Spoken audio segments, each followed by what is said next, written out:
There is a grain that matures in 45 days. It grows in soil so poor that wheat refuses to germinate. It survives droughts that wither barley and flourishes in the volcanic winters that end civilizations. For 10,000 years, it was the most important crop on Earth. It built China before rice. It fed Europe through the Dark Ages.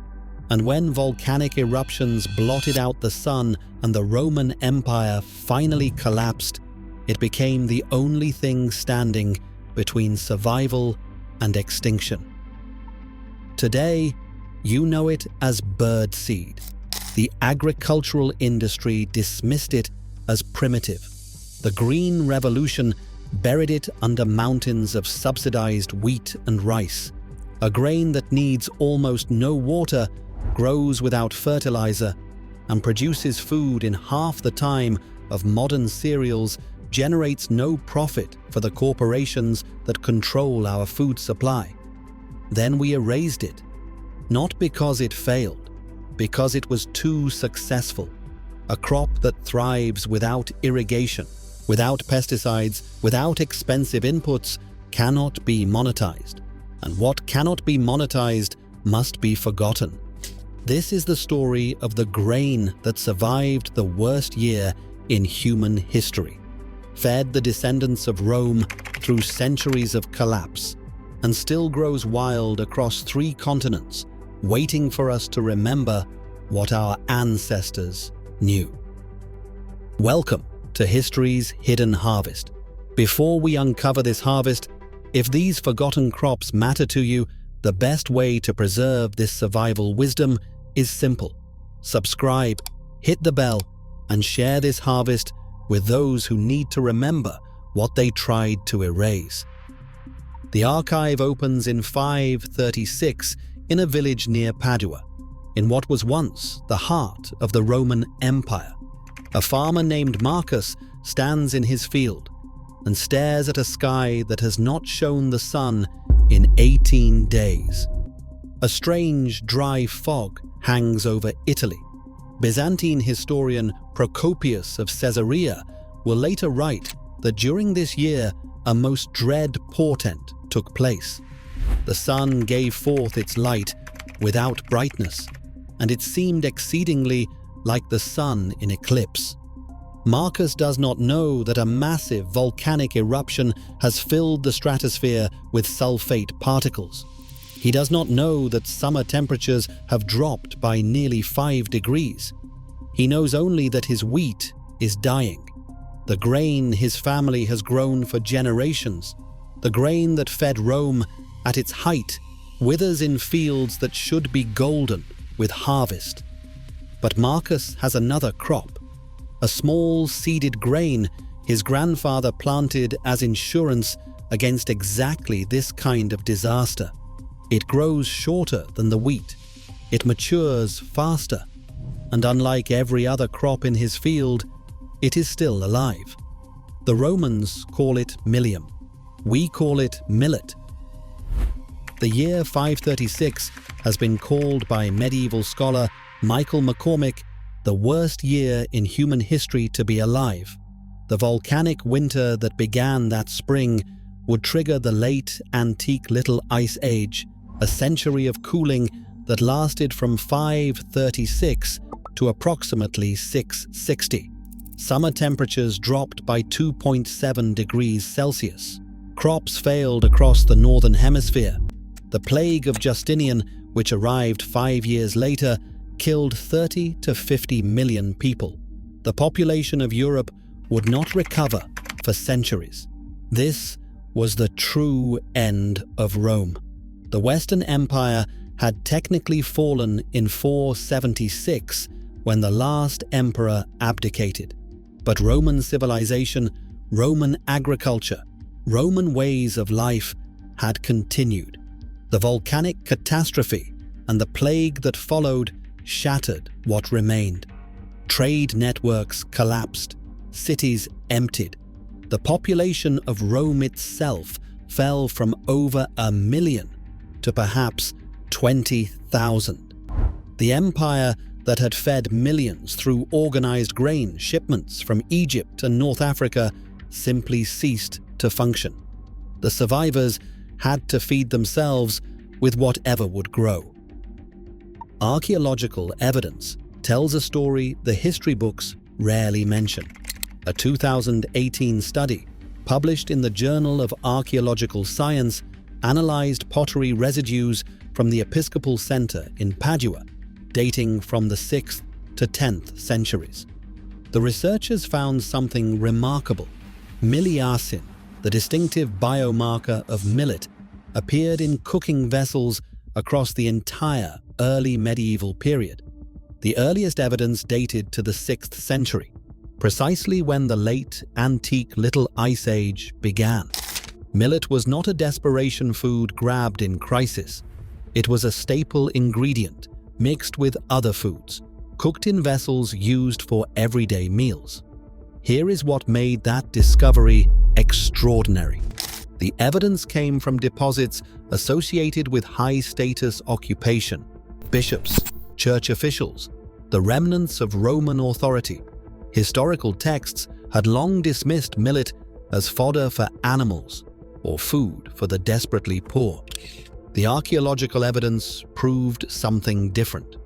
When civilization collapsed, everyone ate millet, because millet was what survived.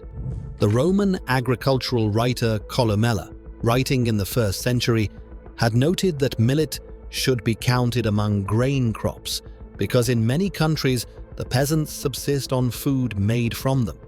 The Greek geographer Strabo had observed that in the Po Valley, the yield from millet is exceptional.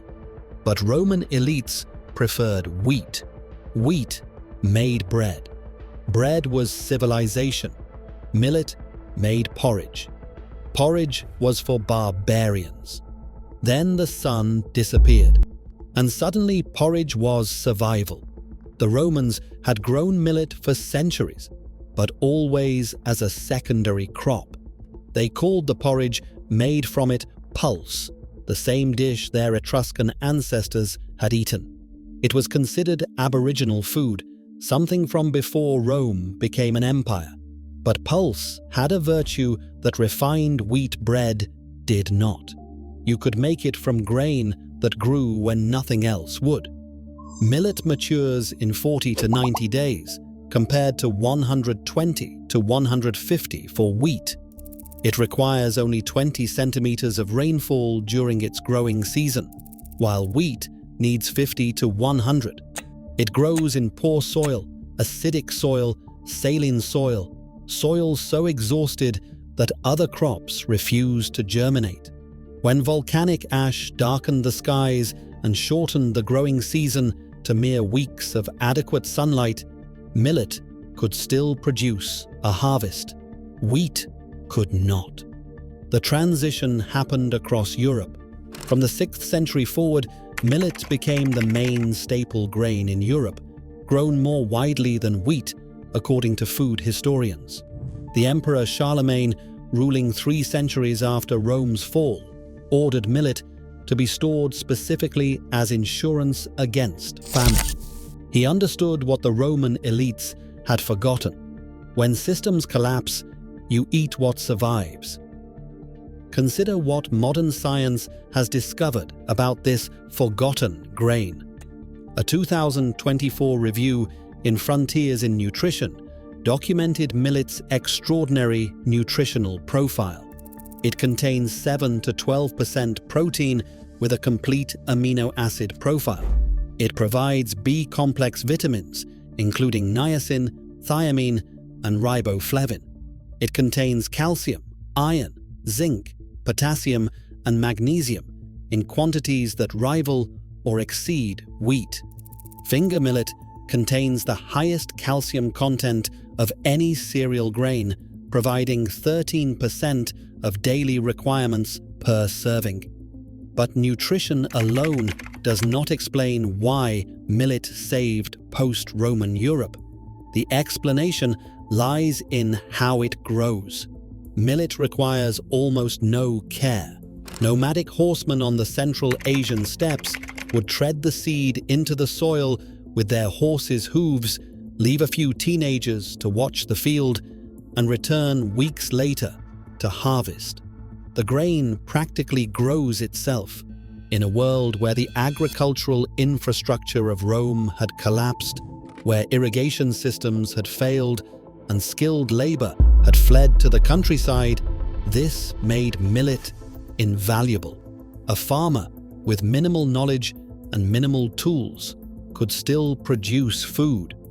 The grain also stores exceptionally well. Millet seeds remain viable for years with minimal processing. In societies without the administrative apparatus to manage complex food storage, this was critical. You could harvest millet, store it in simple containers, and eat it through winters that might last longer than anyone expected. During the Middle Ages, famines struck Europe on average every 20 years between 750 and 950, according to agricultural historians. The principal causes were extreme weather and climatic anomalies. When wheat failed, when barley rotted in waterlogged fields, when rye developed the ergot fungus that caused hallucinations and death, millet remained. It became the food that prevented disaster from becoming extinction. The Great Famine of 1315 to 1317 killed 5 to 10% of Northern Europe's population. Contemporary accounts describe people eating dogs, cats, and eventually each other. The famine came after 3 centuries of population growth, supported by wheat agriculture. When consecutive years of cold, wet weather destroyed the wheat harvests, millions starved. But in regions where millet cultivation had continued, survival rates were higher. The grain that elites had dismissed as primitive became the margin between death and survival. Then something changed. The same forces that erased goosefoot erased millet, but the mechanism was different. Millet was not poisoned. It was simply abandoned. The Green Revolution of the 1960s transformed global agriculture. High-yield varieties of wheat and rice, combined with synthetic fertilizers and irrigation systems, promised to end hunger forever. International agencies promoted these crops relentlessly. Governments subsidized their production. Markets rewarded their cultivation. Within a single generation, traditional grains like millet disappeared from fields across Asia, Africa, and the remaining pockets of Europe where they had survived. The numbers are stark. In India, the share of millet in total grain production dropped from 40% to 20% within decades. Farmers who had grown millet for generations switched to wheat and rice because that was what the government purchased, what the market demanded, what the development agencies promoted. Millet cultivation requires minimal inputs. Wheat and rice cultivation requires seeds, fertilizers, pesticides, irrigation infrastructure. Every input is a product someone can sell. A 2018 review in Agriculture and Food Security documented the systematic marginalization. Millet received little policy support. It was classified as a pseudo-cereal, sidelined from the main agricultural agenda. The crops that needed the most industrial support received the most government attention. The crop that needed almost nothing received nothing. There is a hypothesis, the researchers noted, that government policies work against millets because they do not offer any profit for agrochemical corporations and large food companies. Rice and wheat lend themselves to high investments in machinery, hybrid seeds, fertilizers, and pesticides. Millet does not. What industry cannot monetize, industry teaches you to forget. Today, millet is experiencing what advocates call a revival. The United Nations declared 2023 the International Year of Millets. Indian researchers who once led the Green Revolution are now calling for millet's return. Climate models show that the crops currently feeding 8 billion people were bred for conditions that are disappearing. Wheat requires stable temperatures and predictable rainfall. Rice requires massive amounts of water. The climate of the 21st century will provide neither reliably. Millet, however, thrives in exactly the conditions that climate change is creating. It tolerates drought. It survives heat that destroys wheat. It grows in the depleted soils that industrial agriculture leaves behind. A 2025 study in Scientific Reports documented that millet is well adapted to challenging environments and offers superior nutritional value, suggesting that integration into modern agriculture could create more sustainable, resilient food systems. The late antique Little Ice Age offers a warning. Between 536 and 660, volcanic eruptions triggered cooling that lasted over a century. The Roman agricultural system, dependent on long-distance grain shipments and optimized for specific climate conditions, collapsed entirely. What replaced it was not another optimized system. It was diversity. Multiple crops, multiple growing strategies, the accumulated wisdom of peasant farmers who remembered what elites had forgotten. We face similar conditions now, not volcanic winters, but cascading climate disruptions, supply chain vulnerabilities exposed by pandemic and conflict, agricultural systems so specialized that a single failure can cascade across continents. The crops that feed us require infrastructure that may not survive what is coming. Millet requires almost nothing. It has survived the collapse of every civilization that grew it. It will survive the disruptions of the 21st century. The question is whether we will remember to plant it, learn to find it. Millet grows wild across Europe, Asia, Africa, and North America. Proso millet, the type the Romans grew, produces small round seeds on branching seed heads. Foxtail millet forms dense, bristled spikes. Both can be harvested wild or cultivated with minimal effort. The seeds cook in 15 to 20 minutes, absorbing water like rice. They can be eaten as porridge, ground into flour, or fermented into beverages. In India, millet is still called batua or raji, depending on the variety, cooked into flatbreads, fermented into drinks, ground into flour for traditional recipes that never disappeared. In Africa, it remains a staple where wheat and rice cannot grow. Half the world never forgot. The industrialized nations simply stopped teaching their children. Climate change will not ask permission. Supply chains will not wait for solutions. The systems feeding 8 billion people are more fragile than anyone wants to admit. When they fail, the survivors will eat what grows. And what grows, what has always grown through every collapse for 10,000 years, is millet. We did not lose this grain. We were taught to forget it. But forgetting is not final. The seeds are still there.